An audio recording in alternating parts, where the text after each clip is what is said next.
구약성경 627페이지 역대상 11장 1절에서 9절까지 말씀입니다. 제가 봉독을 하겠습니다. 온 이스라엘이 헤브론에 모여 다윗을 보고 이르되 우리는 왕의 가까운 혈족이니이다. 전에 곧 사울이 왕이 되었을 때에도 이스라엘을 거느리고 출입하게 한 자가 왕이시었고 왕의 하나님 여호와께서도 왕에게 말씀하시기를 네가 내 백성 이스라엘의 목자가 되며 내 백성 이스라엘의 주권자가 되리라 하셨나이다 하니라. 이에 이스라엘의 모든 장로가 헤브론에 있는 왕에게로 나아가니 헤브론에서 다윗이 그들과 여호와 앞에 언약을 맺으며 그들이 다윗에게 기름을 부어 이스라엘의 왕으로 삼으니 여호와께서 사무엘을 통하여 전하신 말씀대로 되었더라. 다윗이 온 이스라엘과 더불어 예루살렘 곧 여부스에 이르니 여부스 땅의 주민들이 거기에 거주하였더라. 여부스 주민이 다윗에게 이르기를 네가 이리로 들어오지 못하리라 하나 다윗이 시온산 성을 빼앗았으니 이는 다윗 성이더라. 다윗이 이르되 먼저 여부스 사람을 치는 자는 우두머리와 지휘관을 삼으리라 하였더니 스루의 아들 요압이 먼저 올라갔으므로 우두머리가 되었고 다윗이 그 산성에서 살았으므로 무리가 다윗성이라 불렀으며 다윗이 밀로에서부터 두루 성을 쌓았고 그 성의 나머지는 요압이 중수하였더라. 만군의 여호와께서 함께 계시니 다윗이 점점 강성하여 가니라. 아멘. 할렐루야. 찬양대 찬양하겠습니다.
기도하겠습니다.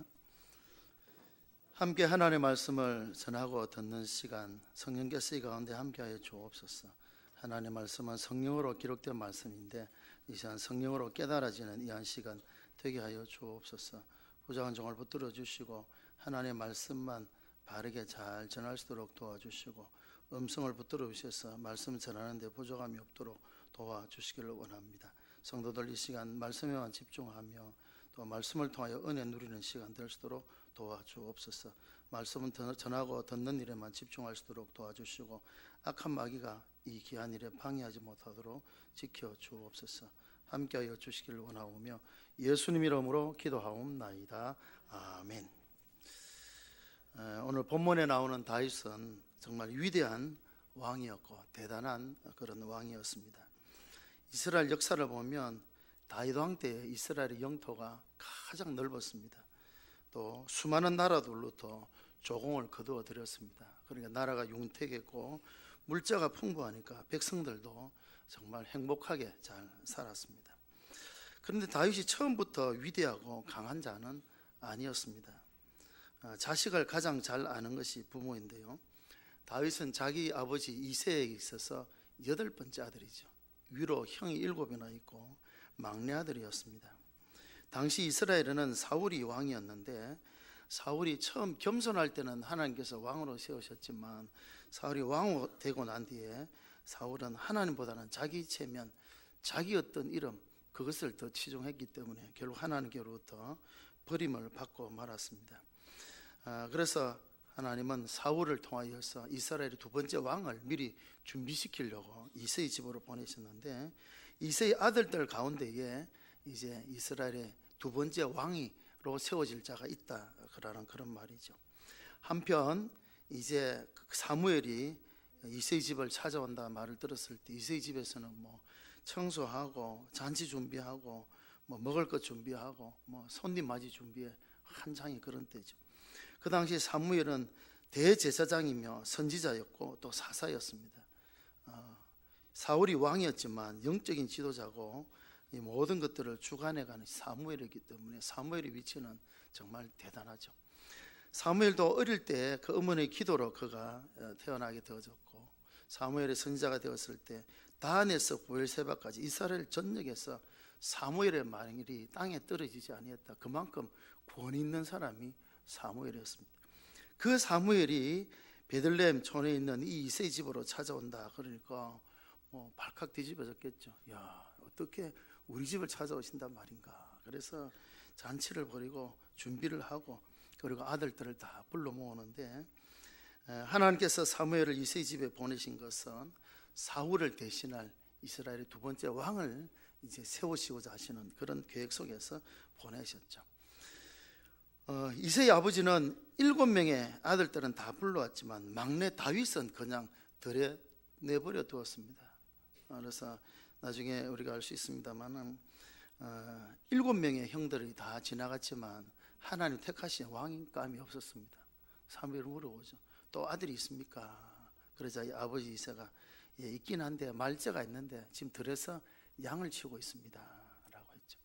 우리가 2가지로 생각해 볼 수 있는데 하나는 다 있을 수 없다면 한 사람만 남아야 된다 하면 누구를 남기겠습니까? 누구를 남기겠으면 여러분 같으면 한 사람만 남겨두고 그 사람에게 모든 책임을 맡겨야 된다 생각하면 누구를 남겨두겠습니까? 제일 믿을 만한 사람을 남기겠죠. 그래서 다윗은 비록 8번째 막내였지만 아버지가 볼 때는 제일 믿을 만했다. 그때 나이가 해봐야 10대 초반밖에 되지 않습니다. 그 양을 치는 그 주변에 사나운 짐승들이 울거리는데 그 막내, 그 제일 어린 아이를 거기 남겨둔다는 사실 쉬운 일이 아니죠. 얼마나 위험한 일입니까?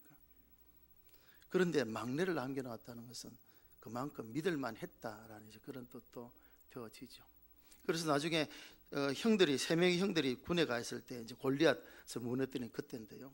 다른 위에 형들도 다 있는데 그 위문품을 가지고 다윗을 보내죠. 전쟁터에 제일 막내를 위문품을 가지고 형들이 잘 있는가 보고 오라 한 것을 보면 아버지 이새가 다윗을 가장 믿음직스럽게, 비록 제일 나이는 어리지만 무슨 일이든 힘들고 어리는 맡길만 했다라고 이렇게 볼 수도 있습니다만, 이제 지금은 어떤 상황인가 하면 이스라엘 왕을 세우는 그런 일이니까 다윗이 아무리 믿음직하고 일 잘하지만 아직 콜릭인데 10대 콜릭이가 무슨 왕이 된단 말인가. 그래서 아마 다윗 그 아버지가 막내 아들 다윗을 믿음직하기도 했고, 또 왕은 형들이 있으니까 형들 중에 누가 하겠지 해서 남겨두었다, 이렇게 생각을 할 수 있죠. 그런데 다윗이 막내였던 콜릭의 이 막내 다윗이 결국 하나님 택하신 이스라엘 두 번째 왕이었습니다. 하나님께서 다윗과 함께 하셨고, 그래서 오늘 9절 말씀 보니까 만군의 여호와께서 함께 계시니 다윗이 점점 강성하여 가니라. 다시 말해서 만군의 여호와께서 함께 계시지 아니하였더라면 다윗도 강성하지 못했다, 그런 말이죠.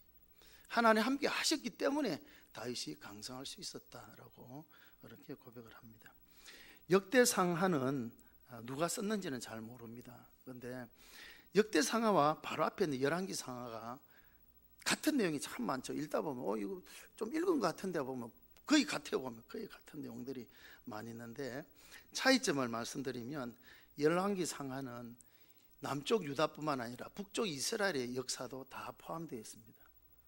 그래서 열왕기상을 보면 좀 헷갈릴 때가 있어요. 이 남쪽인지 북쪽인지 이스라엘 말인지 유다의 말인지 좀 헷갈릴 때가 있는데 그게 다 기록이 되어져 있어요.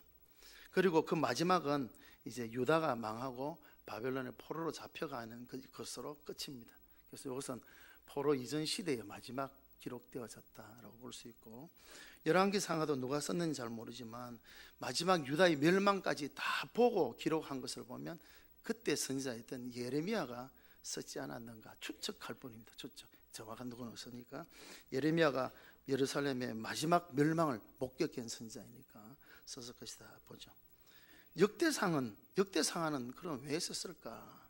역대상하는 열왕기상하 비슷한 내용이 많이 나와 있지만 역대상하를 쓰신 가장 중요한 목적은 이스라엘 유다의 정통성을 이렇게 말씀하는 것. 그래서 역대상하에는 북쪽 이스라엘 역사는 안 나옵니다. 아무도 안 나오고 남쪽 유다의 왕들의 역사만 쭉 이어집니다.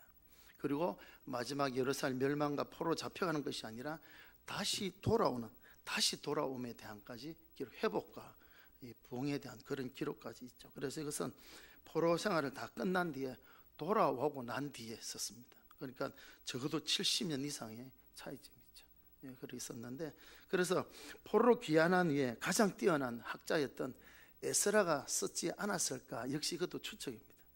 에스라가 썼을 것이다, 이렇게 추측을 하는데요.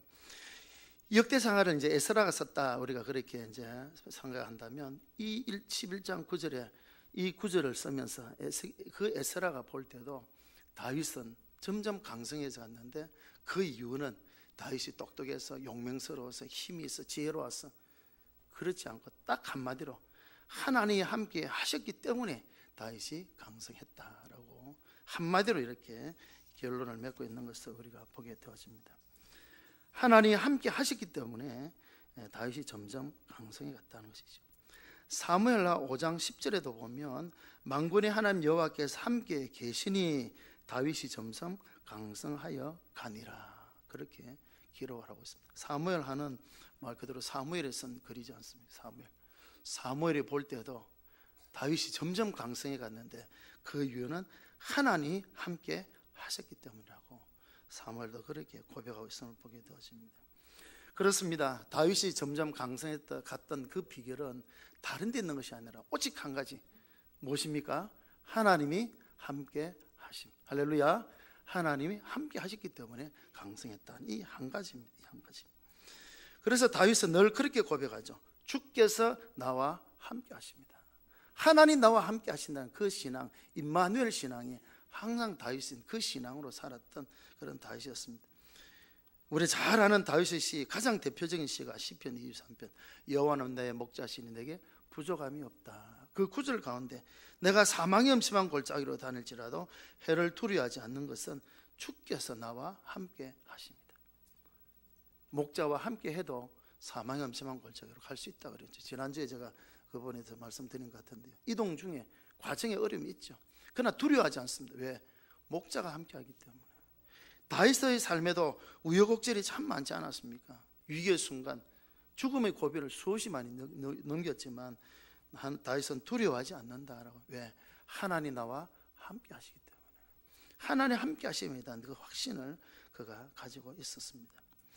다윗은 정말 뛰어난 신앙이지 않습니까? 기도의 사람이었고, 다윗의 시가 다 기도시지 않습니까? 그 기도의 사람이었고, 왕이었지만 다윗은 어떤 왕이 있기 때문에 교만하지 않았습니다. 사울은 왕이 되었지만 교만하였다가 결국 하나님께 버림받았지만 다윗은 그렇지 않았습니다. 성실하였고 지혜로웠고 담대하였습니다. 이런 다윗의 성품도 귀하지만, 그러나 성경은 그런 다윗의 성품 때문에, 다윗 자신의 어떤 능력 때문에 다윗이 강성했다고 하고 있지 않습니다. 오직 한마디로 하나님이 함께 하셨기 때문에 다윗이 강성했다, 이렇게 말씀합니다. 역대하 1장 1절에 가서 보면 이제 솔로몬의 역사가 나오는데요, 그 아들 솔로몬도 역시 마찬가지입니다. 다윗 아들 솔로몬이 왕위가 견고하여 가매 하나님 여호와께서 그와 함께 하사 심히 장대케 하시니라. 솔로몬이 장대하게 되어진 그것도 여호와 하나님께서 함께 하니까 솔로몬이 창대해져 갔다는 것입니다.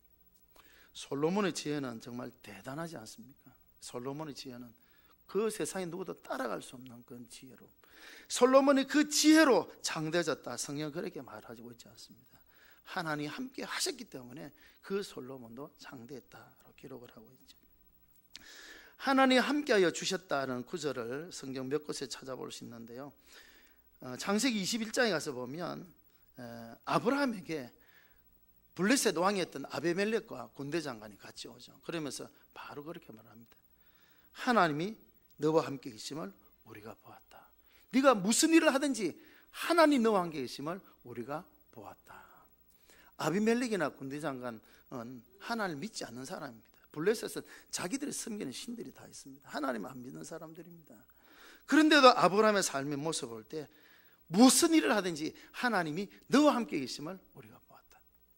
그런데 놀라운 것은 그 아들 이삭에게도 창세기 26장 28절, 역시 블레셋 왕이었던 아비멜렉, 이 아비멜렉은 사람의 이름이 아니고 왕의 칭호입니다. 그래서 동일 인물인지 아닌지 그보다도 왕의 칭호입니다. 블레셋 왕이 찾아옵니다. 왕이 한 개인에게 찾아옵니다. 개인에게 찾아와서 여호와께서 너와 함께 계심을 우리가 분명히 보았다. 그러면서 한마디 더 하죠. 너는 여호와께 복을 받은 자다. 안 믿는 사람이 눈에도 볼 때도 이삭이 하나님 함께 하셨고, 그래서 이삭이 하나님께 복을 받았다는 것을 안 믿는 사람 입에서도 그리 고백을 하게 되었었죠. 히스기야 왕도 보면 열왕기야 18장 7절에 가서 보면 여호와께서 그와 함께 하심에 그가 어디로 가든지 형통하였더라. 할렐루야. 히스기야도 대단한 왕이지 않습니까? 하나님이 그와 함께 하실 때에 그가 어디로 가든지 형통하였다라고 그렇게 기록을 하고 있습니다. 하나님 함께 하시면 형통해질 줄로 믿습니다. 하나님 함께 하셔야 강성한 삶을 살아갈 수가 있습니다. 할렐루야. 그래서 우리가 2019년 한 해를 시작하면서 행복한 삶을 함께 걸어가는 교회, 주님과 동행하며 이 하루를 한 해를 살아가자는 것인데, 하나님 함께 하셔야 우리의 삶이 형통해지고 강성해질 수가 있습니다. 왕이기 때문에, 똑똑하기 때문에, 힘이 있기 때문에 강성하고 형통한 것이 아니라는 것입니다. 오직 하나님이 함께 하셔야만 된다라는 것을 우리가 깨닫게 되어지죠. 그럼 왜 하나님께서 다윗과 함께 해주셨는가? 우리는 그 답을 사도행전 13장에서 우리가 찾을 수가 있습니다. 사도행전 13장에 보니까 이새의 아들 다윗을 만나니 뭐라고 했습니까? 내 마음에 뭐한 사람이다? 합한 사람이다. 내 마음에 합한 사람. 사울을 패하시고 이새의 아들 다윗을 이제 왕으로 세우셨는데, 이새의 아들 다윗을 만나니 하나님께서 뭐라고 하십니까? 내 마음에 합한 사람. 누구의 마음에? 하나님의 마음에 합한 사람이었다. 그래서 내 뜻을 다 이루게 하리라. 답은 거기에 있습니다.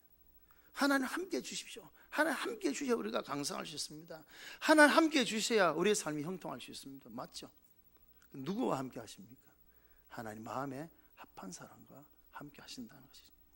하나님 마음에 맞는 사람, 그렇지 않습니까? 우리도 마음에 맞는 사람끼리 늘 전화하고 통화하고 밥도 먹고 놀러도 가지, 마음에도 안 맞는 사람과는요 별로 안 만나고 싶지 않습니까? 만나고 싶지 않지 않습니까? 우리가 이제 한 해 이제 신학교 졸업하는 사람들이 한 많아요. 우리 때 한 80명 정도 이렇게 졸업했는데 전국에 흩어져 사역을 하고 있죠. 외국에도 나와 있고 다 나가 있는데 그 목사님들과 항상 우리 연락하지 않습니다. 그 가운데 특별히 마음 맞는 친구 이 친구죠. 마음만. 그 사람들과 어디 있든지 연락하고 또 시간에서 만나고 서로 교제가 되어지죠. 마음이 맞지 않는 사람은요, 곁에 있어도 연락도 잘 안 합니다. 마음이 안 맞으니까.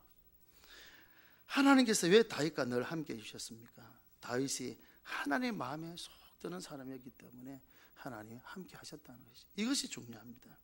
하나님이 함께 해주시는 것도 중요한데, 어떤 자와 하나님이 함께 하시는가? 어떤 자와 하나님의 마음에 합한 사람, 하나님의 마음에 드는 사람.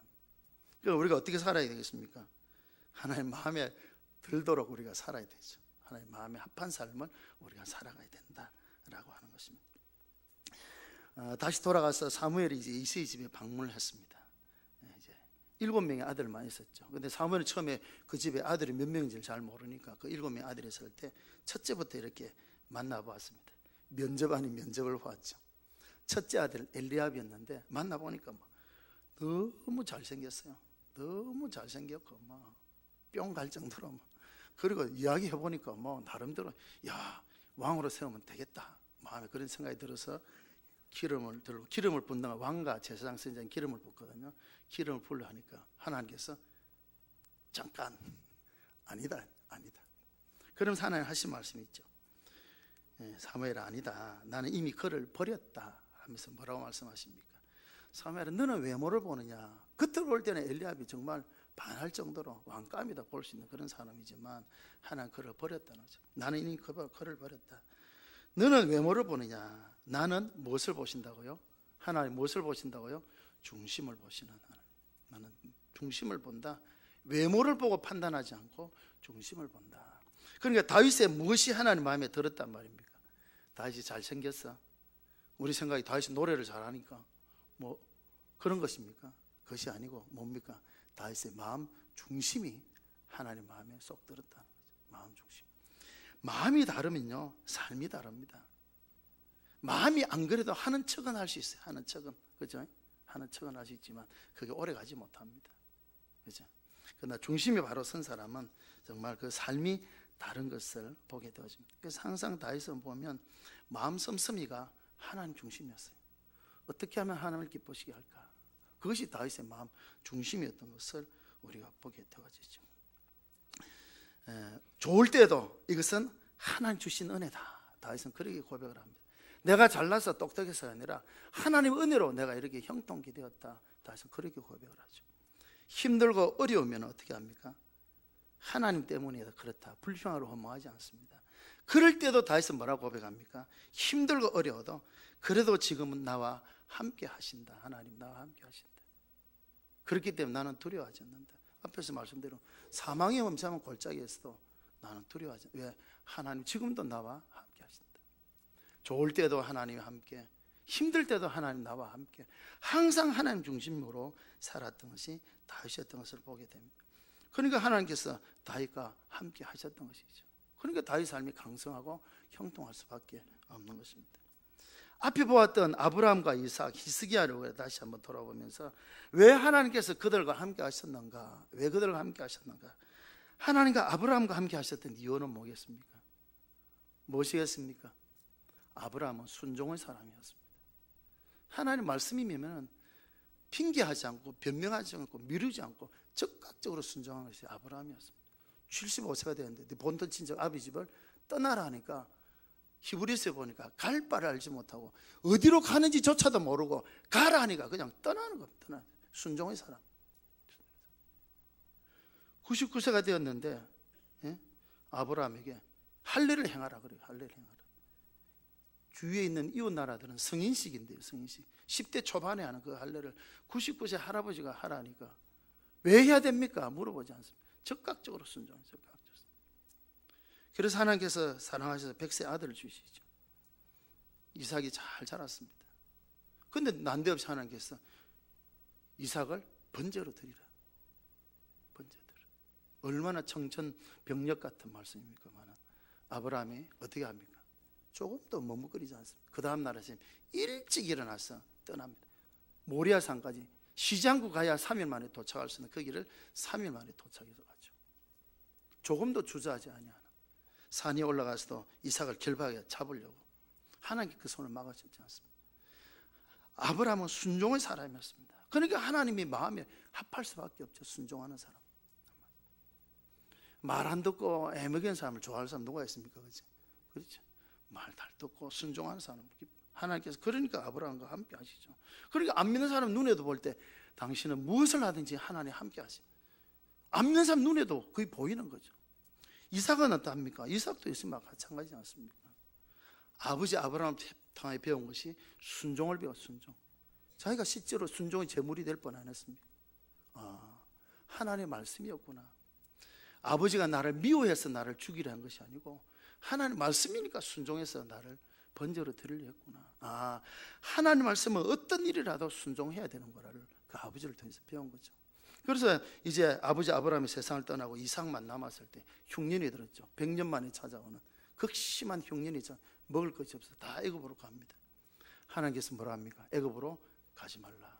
내가 지시하는 땅에 머무르라.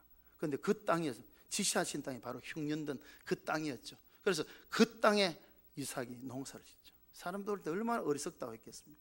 바보라고. 예? 그런데 그 순종한 이삭에 하나님께서 복을 주셔서 그 해에 100배의 수확을 얻습니다. 100배의 수확. 마침내 거부가 되었더라. 그것을 보고 이제 그 믿지 않는 그 아비멜렉 블레셋 왕과 그 친구들이 찾아와서 하나님 너와 함께 있음을 우리가 보았다. 너는 여호와께 복을 받은 자다.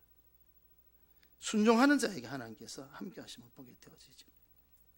히스기야도 하나님 함께 하셨던 그런 사람인데요. 열왕기하 18장에 가서 보면 이제 이 히스기야에 대한 그런 글들이 나오는데요. 히스기야가 25살에 왕이 되어집니다. 20살에 왕이 되어졌는데 하나님께서 함께 하실 동안에 이렇게 이 히스기야의 삶이 형통했다라고 그렇게 기록을 하는데 왜 하나님께서 이 히스기야와 함께 하셨는가? 열왕기 18장 7절 아까 앞에 말씀드린 대로 여호와께서 그와 함께 하심에 그가 어디로 가든지 형통하였더라 성경에 기록하고 있는데 그렇게 한 이유는 3절부터 6절까지 쭉 나옵니다.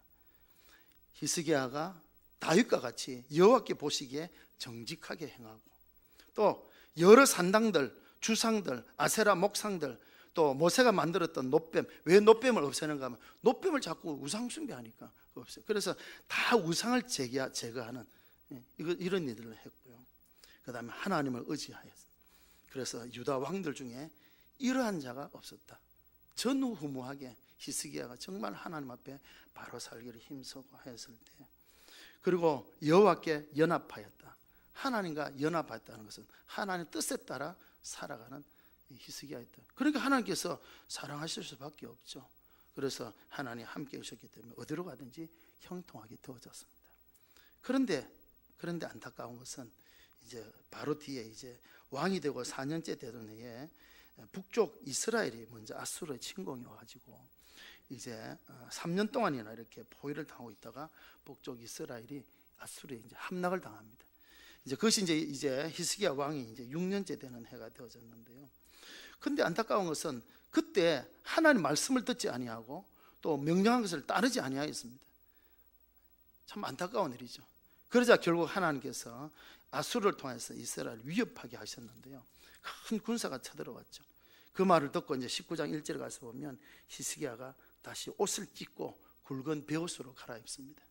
회개의 모습이고요. 또 비통을 표현할 때 하는 그런 모습입니다. 그래서 하나님 앞에 여호와의 전에 들어가서 기도하게 되어지죠. 기도하자 하나님께서 그 기도를 들어주시고 아수르의 진영을 하나님께 치시니까 하룻밤 사이에 18만 5천 명의 군사가 다 송장이 되어 있는 엄청난 일이 일어났죠. 밤사이에 이스라엘 공격한 것도 아닌데 히스기야가 기도만 했을 뿐인데 하나님께서 그 기도를 들으시고 아수르의 군대 18만 5천 명 하룻밤 사이에 다 송장이 되고 말았습니다. 그리고 이제 20장에 와서 보면 히스기야에 또 중병이 걸리지 않습니까? 너는 이제 살지 못한다, 죽게 된다, 고칠 수 없는 병에 걸렸을 때에 히스기야 또 하나님 앞에 들어가서 기도합니다. 벽을 향하여 하나님께 기도할 때 하나님께서 어떻게 합니까? 그 기도를 들으시고 15년의 생명을 연장시켜 주시죠. 15년. 그런데 안타까운 것이 이것입니다. 그럴 때까지는 정말 하나님 함께 하셨습니다. 하나님을 찾고 하나님께 기도하고 하나님께 연합하고 하나님 말씀 순종하고 우상을 제거하고 이럴 때는 하나님 함께 하셨는데 안타까운 것이 역대하 32장 25절 같습니다. 히스기야가 교만하여 받은 은혜에 보답하지 아니했다. 교만해져. 은혜 받은 자도 교만해질 수 있습니다. 참 조심해야 됩니다. 그래서 예수님도 선질로 생각한 자는 넘어질까 조심해라. 히스기야가 그랬지 않습니까? 안타까운 그런 모습이죠. 기도의 사람이고 하나님의 은혜를 그만큼 체험하고 하나님 함께 하셨던 히스기야였지만 그 한순간 교만해지자 결국 히스기야가 정말 그 마지막이 정말 아름답지 못하게 마무리되고 말았던 것을 보게 됩니다. 하나님 히스기야와 함께 하셨을 동안에는 왜 함께 하셨습니까? 기도하고 말씀대로 살고 정직하게 살고 우상을 제거하고 하나님과 연합하고 이렇게 살아갈 때는 하나님의 마음이 합한 것이죠. 그건 하나님 함께 해주셨습니다. 어디로 가든지 형통했습니다. 그러나 교만해지니까 하나님의 말씀에 귀를 기울이지 않고 자기 마음대로 살아가고 결국 하나님께서 함께 해주시지 아니하니까 그 히스기야의 삶도 마지막에는 정말 아름답지 못했던 것을 우리가 보게 됩니다. 하나님의 함께 하심이 성공의 비결인 줄 믿습니다. 하나님 함께 하셔야만 돼요. 하나님 함께 하셔야 돼요. 물론 우리가 노력하고 수고하지만 하나님 함께 하지 않으면 우리 모든 노력이 다 헛수고가 된다. 솔로몬의 고백이지 않습니까? 여호와께서 집을 세워주지 아니하면 집을 세우는 자의 수고가 어떻게 된다고요? 다 헛되게 된다. 집을 세우는 수고 얼마나 힘들게 수고합니까? 아침 일찍 일어나서 늦게까지 수고하고 가정을 일으키기 위해서 하나님 함께 하자면 그 노력도 다 헛수고. 밤에 잠을 자지 않고 꼬박 밤을 새우면서 지키는 그 파수꾼의 경성함도 하나님 함께 하지 않으면 다 헛수고가 된다. 인간의 노력이 잘못됐다면 노력해야 되죠. 우리 수고해야 돼. 그러나 하나님 함께 하셔야만이 된다는. 잠언 16장에서 사람이 자기 길을 계획할지라도 그 걸음을 인도하시는 자는 여호와시다. 사람이 원인을 계획할지라도 그 경영을 이루시는 분은 하나님이시다. 하나님 함께 하셔야 돼요. 계획한 일이 잘못됐다는 거 아니에요. 계획을 하고 또 열심히 수고해야 되죠. 그런데 하나님 함께 하셔야 그게 이루어진다. 다윗의 삶이 그랬다는 것을 우리가 보게 되어지지 않습니까? 다윗이 다른 것이 아니에요. 물론 다윗은 우리보다 비교할 수 없는 위대한 신앙인이었습니다. 그러나 그것 때문에 형통했다 하지 않고 성경은 단 한마디로 하나님이 함께 하셨기 때문에 다윗이 강성해 갔다 그것이죠. 하나님 함께 하셨던 또 한 사람이 이제 나오는데 우리가 잘 아는 에녹이지 않습니까? 그는 65세에 모두셀라를 낳고 300년을 하나님과 동행하는 가운데에 하나님께서 불러가셨지 않습니까? 그래서 그 에녹은 죽음의 그런 고통을 맛보지 않고 하나님께로 간 에녹이죠. 근데 사실 그 당시로 보면 에녹은 일찍 세상을 떠났습니다. 365세를 살았지만 그 당시 평균 나이가 800에서 900세를 살았거든요. 에녹의 아들 모누셀라는 969세, 최고로 성경 역사 가운데 가장 오래 살았던 것인데 하나님께서 에녹이 죽기까지 기다리지 못했어. 너무 기뻐하셔서 너무 사랑해서 먼저 데려가신 거예요. 그만큼 하나님이 에녹을 좋아하셨던 거죠. 무엇 때문에? 히브리서 11장에는 에녹은 하나님을 기쁘시게 하는 자라는 증거를 얻었다. 에녹은 그 삶이 어떻게 하면 하나님을 기쁘시게 할까? 그 삶이 하나님이 정말 마음에 합한 그런 삶이었다라고 하는 것입니다. 우리의 삶이 하나님을 기쁘시게 하면 하나님 우리와 함께 하십니다. 다윗이 하나님 마음에 합했기 때문에 하나님 함께 하셨고 다윗이 강성한 삶을 살게 되어졌다라는 것입니다. 2019년 한 해를 시작하면서 우리 이 말씀을 생각하면서 하나님 함께 하시는 복된 삶을 살아가는 모든 주의 백성들 여러분들이 다 되시기를 바랍니다. 여러분의 가정에, 여러분의 사업에, 여러분의 직장에 하나님 함께 하시기를 바랍니다. 그러기 위해서 우리의 삶이 하나님 합한, 하나님 기쁘시게 하는 그런 삶을 살아가야 되죠. 로마서 8장 8절에 보면 이렇게 말씀합니다. 육신에 있는 자들은 하나님을 기쁘시게 하지 못한다. 육신에 있는 자는 하나님을 기쁘시게 하지 못한다. 육신에 있는 자라는 것은 우리 생각의 중심이 세상 일에, 육신적인 일에 거기에 갇혀있는 사람을 육신에 있는 자라 말하는, 그런 사람은 하나님 기쁘시게 할 수가 없습니다. 그래서 로마서 14장 17절 18절은 하나님 나라는 먹는 것과 마시는 것이 아니다.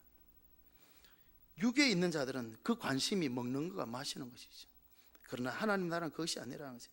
성령 안에 있는 의와 평강과 희락이라.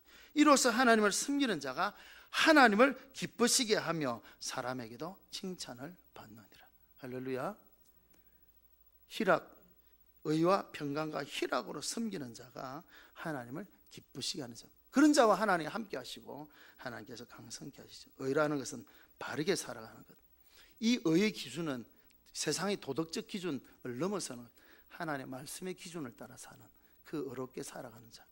평강, 모든 상과로 더불어 화평을 이루어가는 섬김의 삶을 사는 사람. 희락, 모든 일을 함에 있어서도 스스로 기쁨으로 자원함으로 행하는 이 사람들을 하나님께서 기뻐하신다. 오후에 우리 직분자 세미나 하겠습니다만 이것이 바로 올바른 섬김의 자세입니다.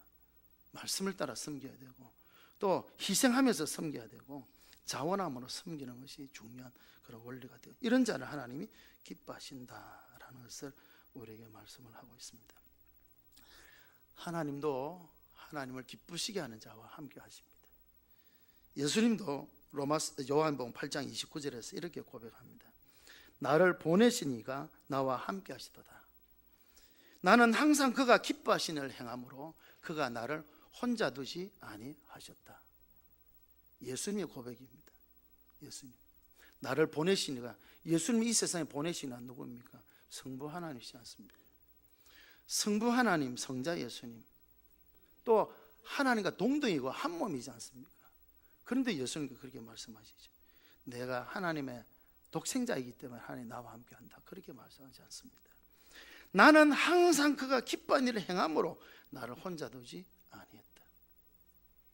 그러니까 다윗이 하나님께서 다윗과 늘 함께 하신 이유가 뭐겠습니까? 항상 다윗은 하나님을 기쁘시게 하는 삶을 살아가니까 하나님께서 다윗을 혼자 두지 아니하시고 늘 함께 하셨다라고 하는 것입니다. 하나님을 기쁘시게 하는 삶을 살아가는 그런 저와 여러분들이 되시기를 바랍니다. 항상 다윗은 그 마음 중심이 하나님 중심이었던 것을 보고 하나님 함께 하시기 때문에 좋으면 하나님의 은혜고 좋지 않아도 하나님 나와 함께 하신다는 그 확신 속에 살았던, 그래서 늘 하나님과 함께하는 임마누엘 신앙으로 살았던 다윗이었기 때문에 하나님 그와 함께 하심으로 다윗 삶이 강성했다라고 하는 것입니다. 1858년 뉴욕의 어느 가정에 한 아기가 태어났습니다. 그런데 이 아이는 너무 약하게 태어났어요. 태어날 때부터 소아마비를 앓아서 제대로 걷지를 못하고 다리를 절었습니다. 시력도 극히 약했습니다.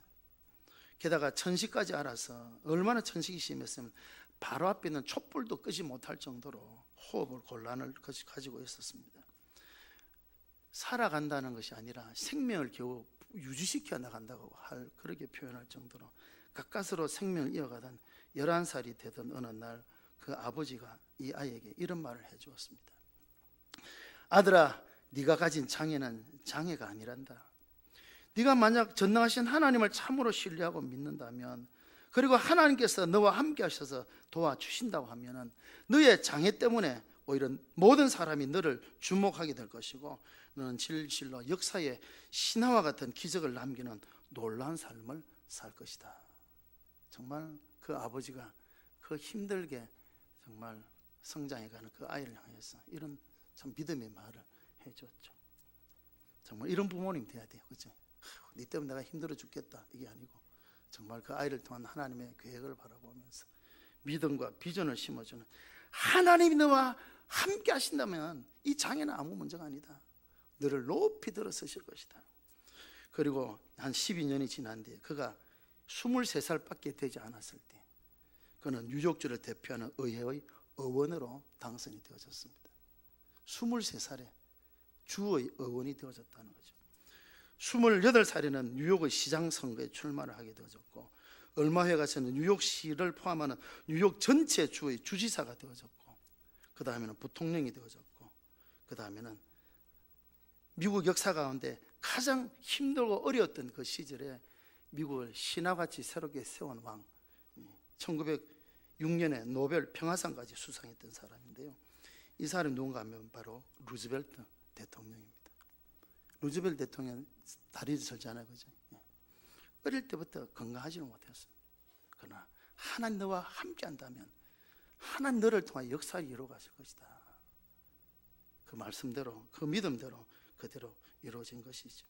루즈벨트가 대단하기 때문에 위대해서가 아니고 하나님이 루즈벨트와 함께 하셨기 때문에 그런 놀라운 역사를 이루신 것입니다. 미국의 대통령 가운데 우리에게 마음에 있는 또 대통령 한 분 있죠. 링컨 대통령.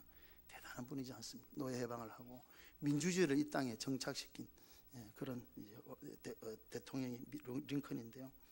남북 전쟁이 한참 이렇게 진행되어질 때 큰 전쟁을 앞두고 이 전투가 전체 전쟁의 성패를 오지할 만한 큰 전쟁을 앞두고 참모들이 그래 말하죠. 이제 링컨 대통령 기도의 사람인가 알았기 때문에 각하 지금 기도해야 될 때입니다. 기도를 해 주십시오. 하나님 우리와 함께 해 주시도록 위해서 기도해 주십시오라고 이렇게 요구했을 때 그때 링컨이 이런 말을 했죠. 하나님이 내 편에 서달라고 기도하기 전에 우리가 하나님 편에 서 있는지를 먼저 돌아봐야 된다. 차이점 아시겠습니까? 하나님이 내 편이 되어달라고 기도하기 전에 내가 먼저 하나님 편에 서 있는지를 돌아봐야 된다. 내가 하나님 편에 서 있어야 하나님 우리와 함께 해주시는 거죠. 나는 내 마음대로 내 뜻대로 살아가면서 하나님 도와주세요, 그건 아니라는 거죠. 우리의 삶이 하나님 편에 서 있는 삶이 되어야 하나님 함께 해주신다. 하나님께서 그 기도를 들으시고 큰 승리를 얻게 하셨고 결국 남북전쟁 승리로 이끌고 노예 해방을 가져왔지 않습니까? 하나님이 함께 하셔야만 모든 일이 이루어지는 것을 우리가 보게 되어집니다. 다윗이 강성했던 이유는 오직 한 가지였습니다. 무엇입니까? 하나님이 함께 하셨기 때문에. 할렐루야. 하나님이 함께 하셨기 때문에 점점 강성해 갔습니다. 2019년 한 해를 이제 하나님과 동행하는 그런 한 해, 하나님과의 아름다운 동행이 있는 복된 한 해가 되어지기를 바랍니다. 하나님 함께 하심으로 점점 강성해서 가는 저와 여러분들이 되시고 여러분의 가정이 되시고 저희 모든 물금기가 되어지기를 간절히 축원합니다. 우리 찬송한